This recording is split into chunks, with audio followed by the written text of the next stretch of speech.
À rappeler que vous pouvez nous joindre parce que nous avons besoin de l'intervention de certains Guinéens vivant en Europe. Voilà, surtout dans ce confinement. Comment vous vivez cela? C'est vraiment difficile. Et comme l'a dit, hein, lorsque vous êtes dans ces genres de situations, les nouvelles sont très importantes. Les nouvelles des familles et tout. Donc vous pouvez nous joindre sur le numéro 620 58 90 73 00224 où vous pouvez également participer à cette émission en nous écrivant ou en participant tout simplement sur la toile, hein, voilà, sur RTG1 Coloma. Vous pouvez participer également, faire vos témoignages. Vous êtes à côté en Côte d'Ivoire, au Sénégal, au Mali, le téléphone vous appartient. Vous pouvez, comment vous vivez cela, et à rappeler que les instructions sont fermes, hein, du chef de l'État, mais voilà, pour qui c'est vraiment allégé pour vous, c'est pour vous faire comprendre que voilà, vous pouvez, si vous voulez, d'ailleurs vous avez déjà connu Ebola, donc si vous vous donnez les mains, vous essayez de respecter le minimum, hein, de ce que vous demandent les autorités, vous allez sûrement booster cette maladie et le plus rapidement. Donc voilà, on reviendra sur tout ça tout au long de cette émission. Voilà, des appels. Merci à tous ceux qui nous suivent ce matin. Allô, bonjour. Ah, non, Eric Orca. Là, la voix, je reconnais. Tu rates pas que le matin. Comment va? Ah, il y a de quoi, hein, quand on est confiné. Ouais, c'est clair, c'est clair. Là, on est connecté surtout. On essaie de comprendre et puis partager aussi les informations parce qu'on n'a rien à faire en gros. On n'a pas d'activité mais on est beaucoup occupé. Ouais, voilà. Pas d'activité mais beaucoup occupé. Oui, Comment ouais. va? J'adore cette phrase. Comment vas-tu ce matin? Écoute, ça va, mode confinement. On est au 12e jour de confinement. Oui. Moi, je suis à mon 14e jour parce qu'en fait, j'avais pris quelques jours avant la naissance de mon fils. Voilà, donc... Mais ça se passe bien voilà, à l'interne, les enfants, ça va? Vous savez, il y a un problème, c'est la communication. Comment les enfants vivent cela, ne pas aller à l'école? En fait, je pense que il faut les comprendre parce que les enfants ont l'habitude d'un espace assez grand. Ils ont besoin de se mouvoir, des amis aussi. C'est comme nous, si on ne voit pas nos amis, un peu le manque que cela procure.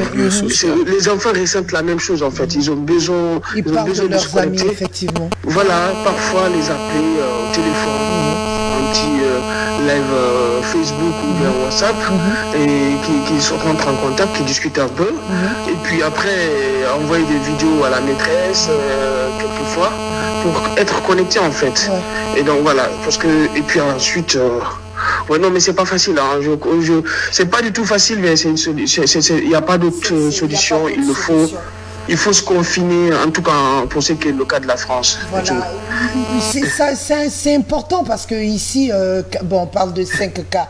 Pour le moment, on a la trouille avec quelques chiffres à côté. Mais ce qui fait généralement mal, c'est ceux qui ne le croient pas.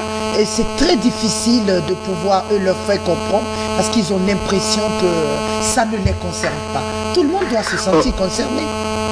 Honnêtement, Diawara, je pense qu'il est important, il est primordial aujourd'hui ici que les autorités en lutte contre ce virus Covid-19 pensent à engager un bon nombre de communicants, en fait, de community managers, surtout coordonnés par des personnes comme toi, et parce que ce que vous faites déjà, c'est beaucoup communiquer. Il faut de la sensibilisation. Il ne faut pas qu'on néglige ce fléau. Imaginez, nous sommes en France, par exemple, est un pays quand même avec un système de santé très efficace. Il fait partie des meilleurs, si ce n'est pas le meilleur. Hein. Mais vous voyez le nombre de cas de morts. Et excusez-moi, ce ne sont pas les pauvres forcément qui sont morts, qui décèdent là, mais ce sont des personnes riches, quoi.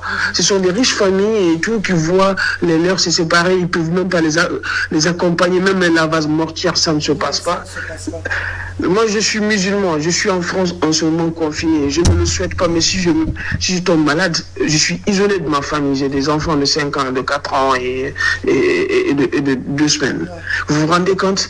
Je ne pourrais pas voir ces gens-là et ces enfants. Et si je ne le souhaite pas, si j'arrive à succomber, et ils vont m'emmener, ils vont pas rapatrier mon corps en Guinée, moi qui suis tellement attaché à mon pays, et vous vous rendez compte? Et après, ce que tu vas faire. Oui. On peut changer de sujet là, ça fait froid vraiment. Non, mais c'est pour vous dire, et honnêtement, et puis en tant que musulman, non, il est important que les gens sachent, parce qu'on aime bien croire que le noir il est résistant à ceci, à cela. Non, je suis désolé, ce n'est pas du tout le cas. Ce n'est pas du tout le cas.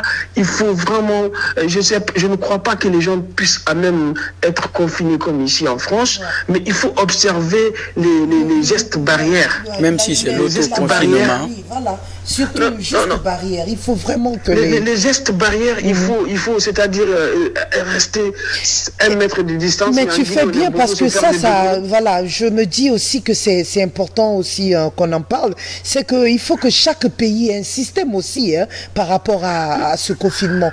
Voilà, c'est facile. La Chine, par exemple, était obligée avec sa population d'utiliser des drones même qui parlaient aux populations. Tu voyais, on disait rentrez chez vous, il est l'heure, rentrez. Tout ça, c'est la Chine hyper développée. Les pays africains qui ont des problèmes de développement. On a faim. On a d'abord la faim même, comment on appelle, les maladies, paludisme, ça tue par négligence et tout. Et donc, si encore coronavirus s'ajoute à cela, vous imaginez comment il faut adapter chaque pays doit au moins chercher à adapter voilà les choses. Hein. En fait, le manque d'informations importantes, je me rappelle à l'époque où certains amis soldats à moi me disaient en fait que eux, ils résistent au sida parce qu'ils prennent du thé abeille. Vous vous rendez compte? En fait, donc c'est de l'information, là, ça dépend de la perception de cette information. Il faut que les gens sachent que ce virus peut être évité parce que la Chine, le pays le plus peuplé au monde, a réussi quand même à endiguer cette pandémie. Et donc, nous pouvons le faire. Tout dépendra du comportement, de ne pas prendre les choses à la légère. Aujourd'hui, nous parlons de 5 cas. Ce sont les 5 cas connus, mais il y a beaucoup de contacts, en fait. Des gens qui ont voyagé, et puis vous vous rendez compte, j'ai bien vu la volonté du chef d'État de vouloir quand même inciter les gens à ne pas prendre de rester serrés dans les voitures. Mais tout ça, ce sont des choses difficiles. Quelqu'un peut rentrer dans la voiture, ne pas toucher la main de l'autre, ne pas éternuer partout comme ils aiment le faire, ou bien cracher comme ça, ou bien les gens aiment bien beaucoup à Conakry prendre l'air baissé là, comme on appelle en fait, les cure-dents.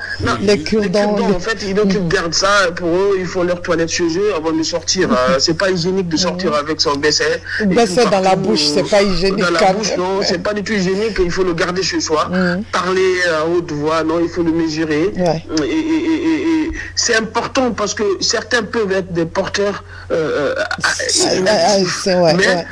mais quand même qui ce sont des vecteurs de la maladie. Exactement. C'est ce qu'il faut observer. Donc moi je pense qu'Aya Diawara, tu as vraiment pleinement un rôle à jouer dedans avec tes suivis, tu fais partie aujourd'hui des personnes les plus suivies sur les réseaux sociaux, et les personnalités les plus suivies sur les réseaux sociaux. Donc c'est énorme, c'est important. On le fait, on essaie, voilà la preuve ce matin, depuis, on essaie de se battre dans ce sens, Eric, et c'est très important de le dire.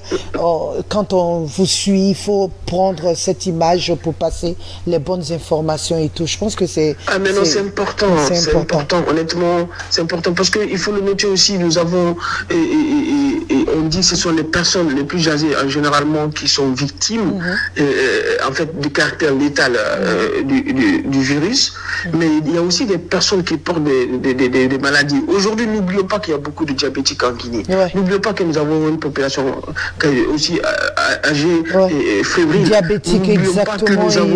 C'est un virus opportuniste, il faut le dire. Opportuniste. Nous avons aussi surtout des cas de personnes vous voyez souvent beaucoup de cas d'AVC en Guinée, qui font de l'AVC, d'accidents cardiovasculaires. Donc, il ne faut pas que nous oublions cela. Donc nous avons sans doute porteur de beaucoup de choses avec une alimentation pas tout à fait maîtrisée. Il faut faire mais voilà, on parle aussi, avant de terminer, parce que je souhaite vraiment que beaucoup, surtout ceux qui vivent sur Paris, puissent nous appeler pour intervenir. Je ne te lâcherai pas de sitôt. Avant de terminer, ce service minimum, ça sort pour faire les achats quand même, les magasins, les boutiques. Qu'est-ce qu'ils sont généralement fréquentés? En fait, ici à Paris, nous essayons d'acheter le minimum de choses. Oui, parce que les gens pensent qu'il faut tout acheter, alors qu'un le laisse, ça se périme en 1 mois, 2 mois. Voilà, il faut éviter en fait, parce que c'est un peu comme le ramadan. Quand le ramadan arrive, on a envie de mettre un stock et tout, mais au final, on mange même pas du tout, quoi. Il y a du gâchis, après on est coincé en termes d'argent parce qu'il y a des imprévus. Il faut garder de l'argent. Au début, il y avait, si vous voulez, il y avait un flux énorme dans les magasins, mais aujourd'hui, les gens arrêtent. Moi, je vais dans un petit magasin et tout, donc, et puis un petit shop africain à côté, il n'y a pas beaucoup de monde. Et je pense que j'ai à faire, j'observe ma distance de sécurité, la distance, des mètres. Voilà, beaucoup veulent intervenir. On espère que ça passera. Ça existe. Quelqu'un peut utiliser à sa manière. Donc voilà, en fait, il faut acheter vraiment des choses qui sont nécessaires. Les choses nécessaires.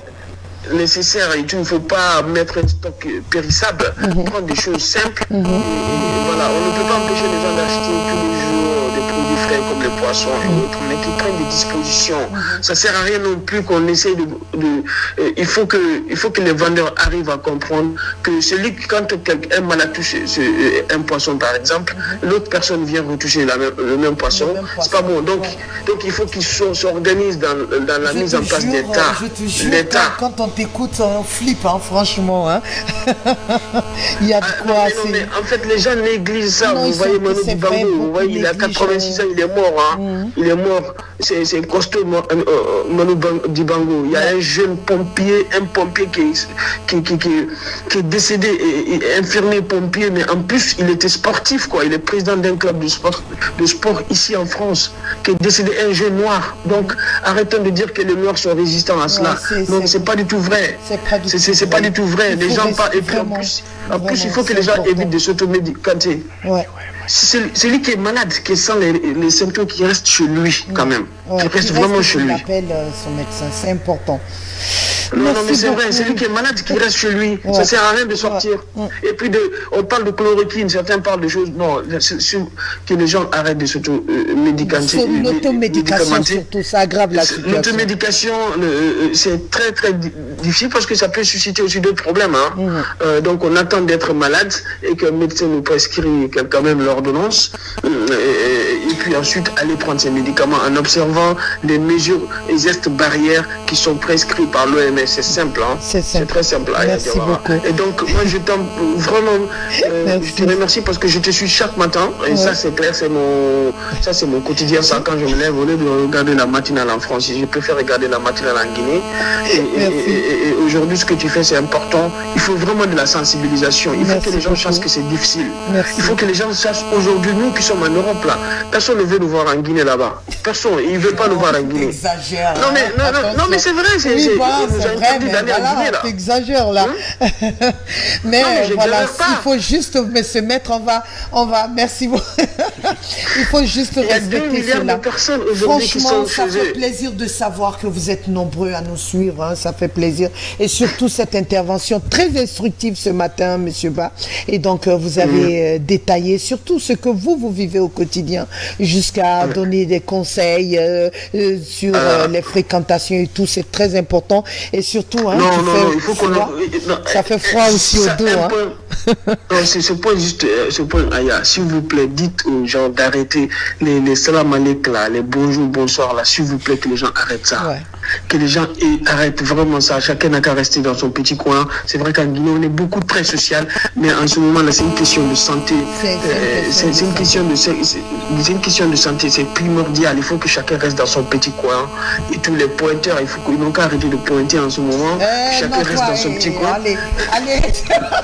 J'ai le technicien qui rit là-bas. Merci beaucoup. Allez, on part en Angola. Oui, c'est en Angola. Ils sont nombreux à vouloir intervenir ce matin. Allô, bonjour. Allô. Bonjour. Oui, comment allez-vous? Allô, oui, bonjour. Oui, bonjour. Oui, ça va. Vous êtes déjà en direct, s'il vous plaît? Oui. Oui. C'est quel nom vous nous appelez d'où? Allô? Je vous appelle depuis l'Angola. Depuis l'Angola, ça fait plaisir. Je vous appelle depuis l'Angola. Comment ça va? Oui. Ça va très bien, Dieu merci. Ok, allez-y, on vous écoute. Comment vous vivez? Le confinement a commencé en Angola. On a assez d'informations. Voilà, tout rentre en vigueur aujourd'hui aussi. Hein? Oui, ça va. Actuellement, ça va un peu. On a actuellement 3 cas ici en Angola. Oui, 3 cas en Angola, oui, effectivement. Les choses sont un peu compliquées. Hier, avant-hier, ils ont donné une annonce là. Pendant 24 heures, à partir de minuit, à partir des horaires, personne ne sort maintenant. Tout le monde reste chez lui. Jusqu'à 6 h du matin. Jusqu'à 6 h du matin. Les alimentations, les lieux disponibles pour fréquenter à ce moment en Angola, c'est seulement la pharmacie, oui, les hôpitaux, oui, les boutiques d'alimentation. Aussi, c'est juste quelques heures. Ouais. Oui, c'est juste quelques heures aussi. Partout il y aura du... Même quand tu sors... Allez-y. Même si tu sors, même quand tu veux sortir pour aller juste 1 mètre de quelques voisins là, on t'attrape là, ça sera un problème. Je ne dis personne n'est celui de rendre visite à quelqu'un, jamais. En sortant chez toi, il faut sortir avec un motif. Tu sors, oui, je pars à la pharmacie ou je pars pour acheter des manger pour des gens, juste ça. Quand tu sors à l'un de ces 2 programmes-là, tu auras affaire avec l'État. Vous, c'est Abdoulaye, hein, depuis l'Angola. Oui, oui. Merci beaucoup. Voilà, merci beaucoup pour cette intervention. On continue toujours. Le téléphone sonne, vous êtes non. Mais surtout, il faut respecter, hein. Il faut respecter cela. Lorsqu'on vit dans un pays, il faut respecter les règles de ce pays. Je pense que c'est valable pour tous les Guinéens vivant en Angola. Voilà. Merci beaucoup. On continue. Beaucoup d'appels nous parviennent. Allô, bonjour. Salut, bonjour. Oui, bonjour. Comment allez-vous? Je vais très bien. Oui, c'est quel nom vous nous appelez d'où? Je pense que lui, il est sur l'autre téléphone. Prière de le câbler. Allô, bonjour. Oui, bonjour. Oui, comment ça va? Je vais très bien et vous? Oui, c'est quel nom vous nous appelez d'où? C'est Ibrahim Kabassan, je vous appelle de Kouroussa. Depuis Kouroussa, comment ça va, Kabassan? Oui, ça va, tout se passe bien. Allez, Kabassan, j'espère que vous êtes conscient, vous avez écouté le communiqué. Ce matin, nous l'avons rediffusé. Et juste après que le matin, on rediffusera le discours du chef de l'État, vous avez compris quelque chose, non? Oui, effectivement, je l'ai écouté hier, j'ai suivi ça à la télé.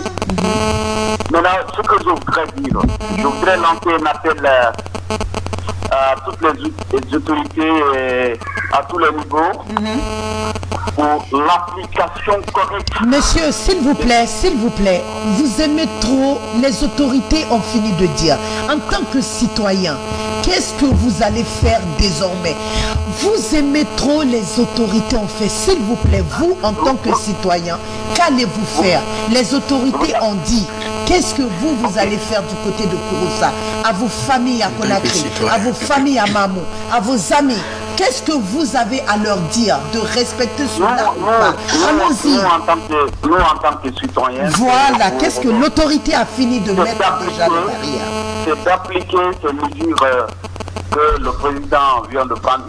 Voilà. Le Guinéen s'en fait trop. Jusqu'à présent, au moment où je vous parle, il y a certains qui ne croient pas à cette maladie. Je vous dis que Ebola, c'était la même chose, mais on a pu booster. Ils ne croient pas, mais ils croiront. Continuons à sensibiliser. Oui. Soyons un peu optimistes. Vous comprenez un peu ce que je veux dire?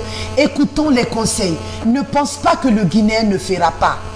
Pense déjà que j'espère que le Guinéen va comprendre qu'il est temps de passer aux choses. Déjà, vous êtes pessimiste. Oui. À peine 24 heures que le président a donné le discours, vous êtes déjà pessimiste. Mais où on va? On commence d'abord par divulguer. S'il vous plaît, je pense qu'on vous reviendra. Allô, bonjour. Bonjour. Allô. Oui, bonjour. Oui, bonjour.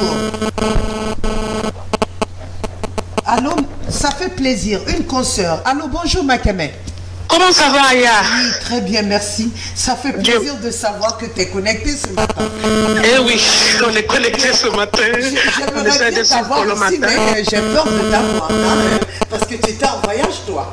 Effectivement, j'étais en voyage. On est rentré, comme je le dis souvent, c'est nous qui sommes rentrés en atterrissage forcé. Voilà. Parce qu'il fallait chercher à rentrer avant la fermeture des frontières. Oui, voilà. Comment vas-tu? Et moi, voilà, vous êtes des cas, parce qu'il faut se dire la vérité. Qui l'a dit? C'est une anecdote. Le monsieur, il dit, depuis que je suis né, je n'ai pas de passeport. Et pourtant, un virus qui est ailleurs vient me trouver chez moi. La faute, c'est à vous. Non, pas forcément la faute. Non, c'est pas forcément, c'est une pandémie. C'est vraiment une pandémie. C'est vrai quand même que le déplacement occasionne cela parce que toutes les personnes qui ont été infectées à Conakry sont venues de l'étranger. Ça a commencé par ça. Et cela voudrait dire qu'il faut limiter les déplacements. Il faut vraiment limiter les déplacements. Moi, par exemple, mon cas précis, si j'avais vraiment la possibilité de rester à l'étranger, je serais resté.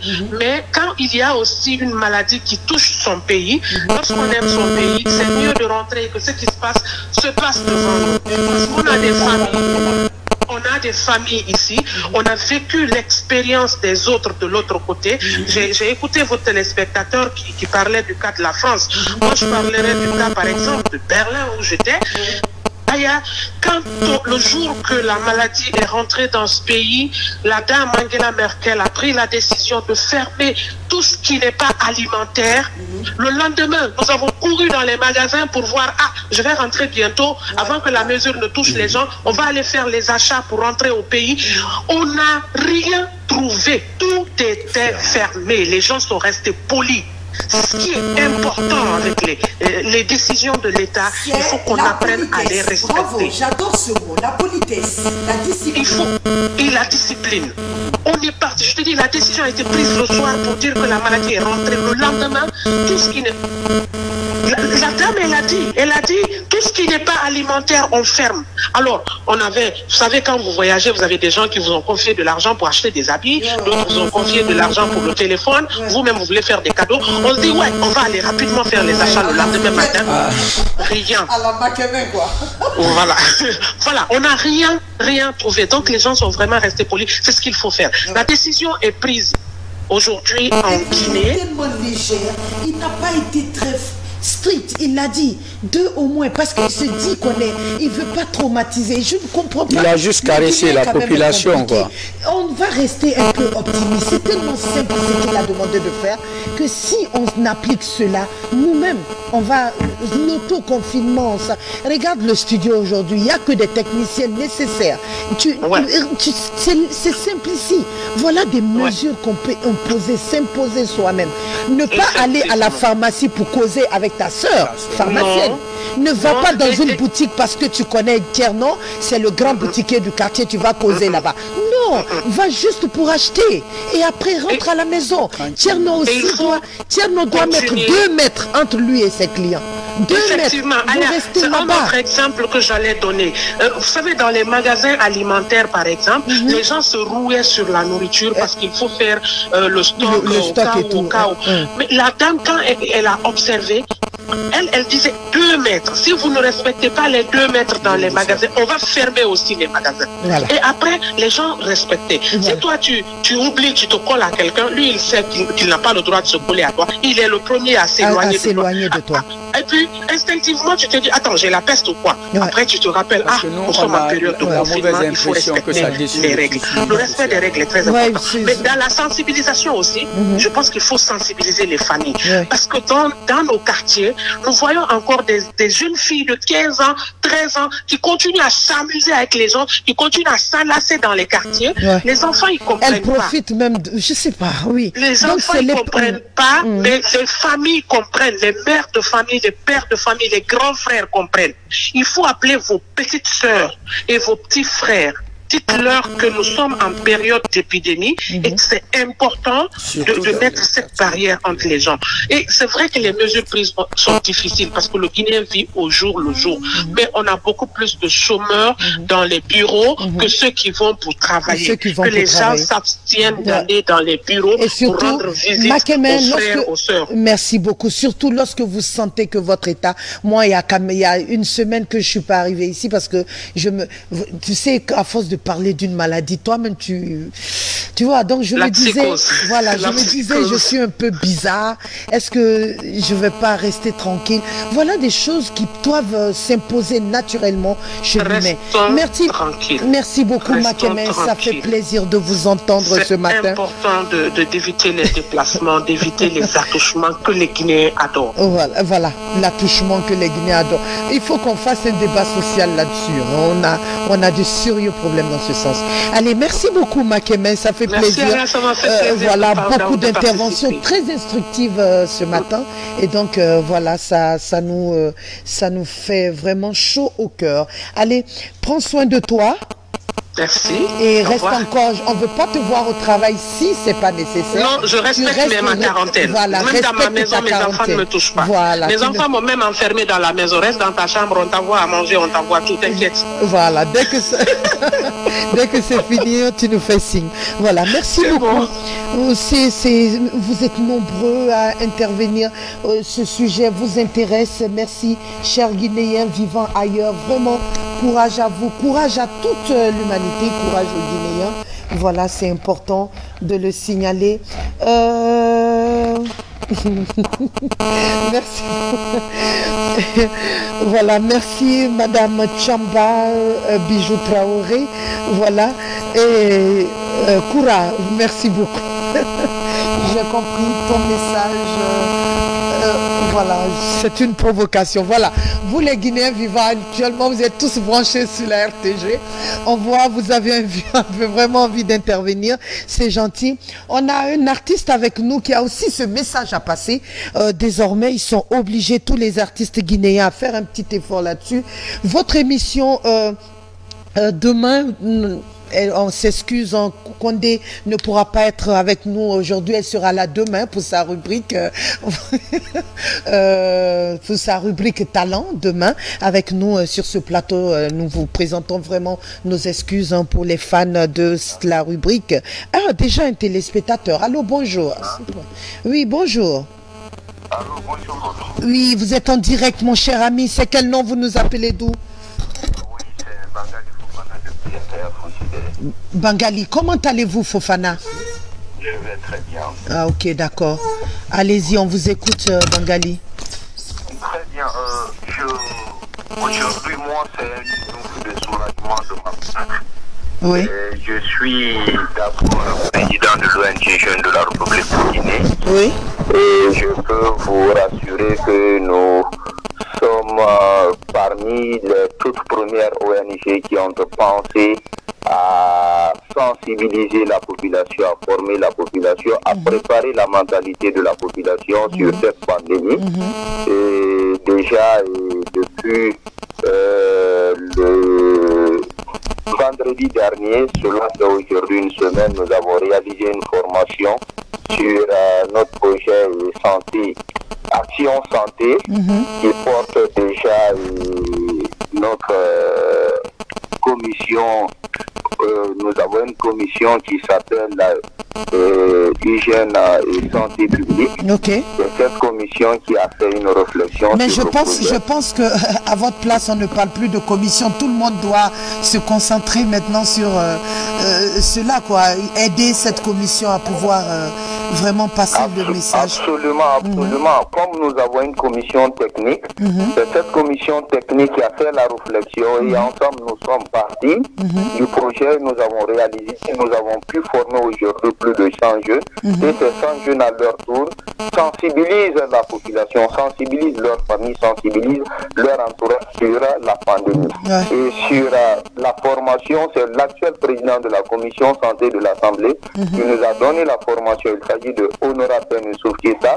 Et lors de la formation, nous avons fait des recommandations et ça nous fait du bien qu'aujourd'hui le président de la République ait pensé sur l'une de nos recommandations à travers la limitation du nombre de passagers à bord des taxis. Là, nous pouvons s'en féliciter et ensuite nous continuons dans les séries de sensibilisation.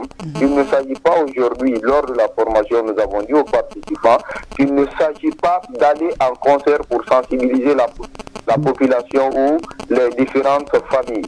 Mais il s'agit, si vous pouvez sensibiliser, vous partez seul sur le terrain, vous sensibilisez ce qu'on appelle la population pour non seulement les mesures préventives. Et surtout, vous êtes des ONG, c'est bien que voilà, on en parle, parce que les ONG, on a besoin de vous dans ce sens, mais apparemment, comme on le dit, certains adorent attendre les business et tout, au lieu de passer à l'action, et tout simplement parce que ça ne sert à rien d'amasser de l'argent si vous n'avez pas où dépenser, parce que de toutes les façons, s'il n'y a pas les moyens, et si vous avez des moyens, vous ne savez pas quoi en faire, ça ne sert à rien.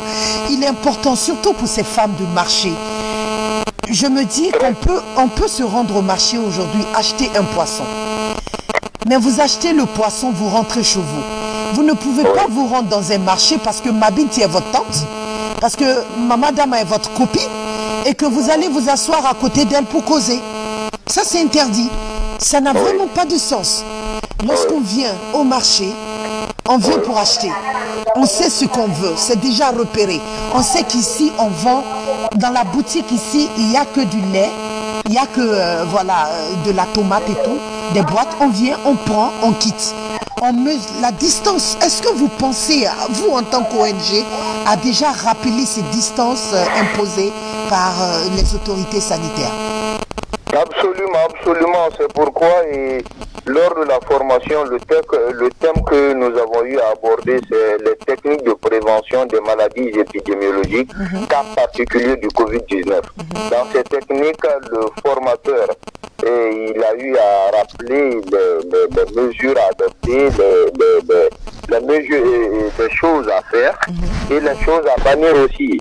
Dans les recommandations qu'il a eu à nous faire, nous cherchons au fur et à mesure, même là où je suis, quand moi j'ai quitté le lieu de la formation pour la maison, j'ai commencé d'abord par le plus petit de la famille et jusqu'à la maman elle-même pour leur donner les techniques à adopter et les choses à bannir. Aujourd'hui, je ne peux pas dire qu'à la maison que nous sommes confinés, qu'à la maison que nous allons prendre des mesures de confinement. Non, mais nous cherchons d'abord à diminuer les fréquentations.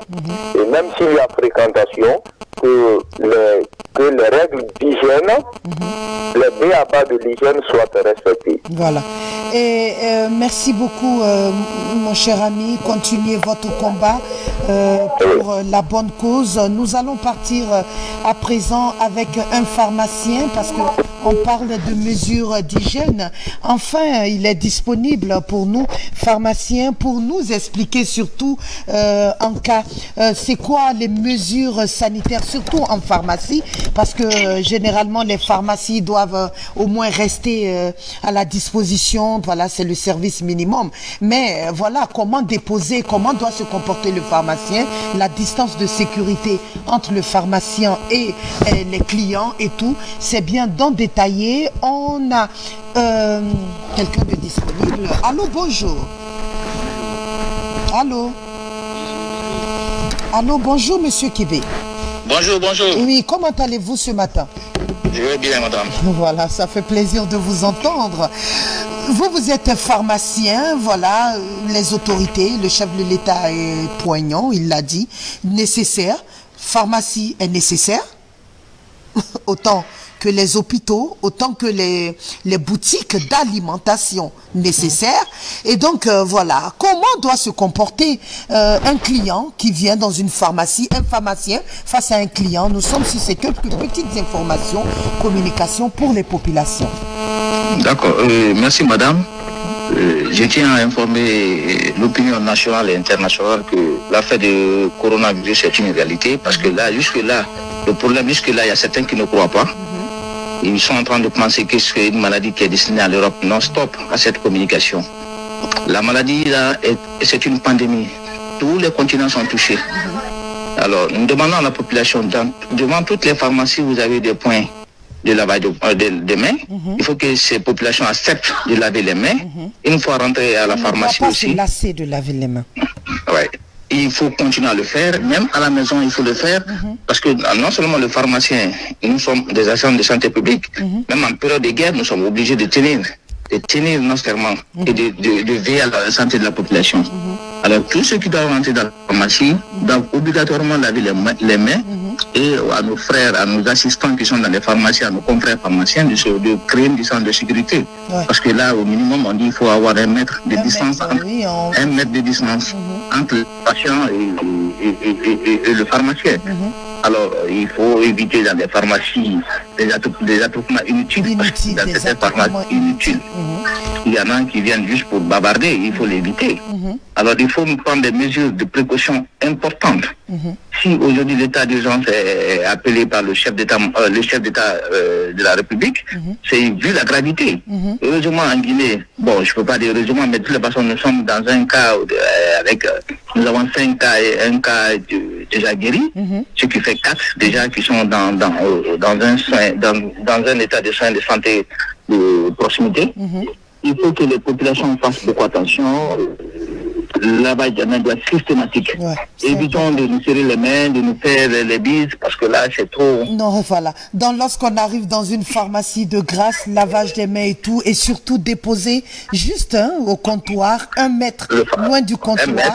Et donc, on vous sert, on met dans un plastique, vous prenez, vous quittez, pas besoin de rester longtemps, voilà. C'était important qu'on signale, puisque vous êtes de ce corps.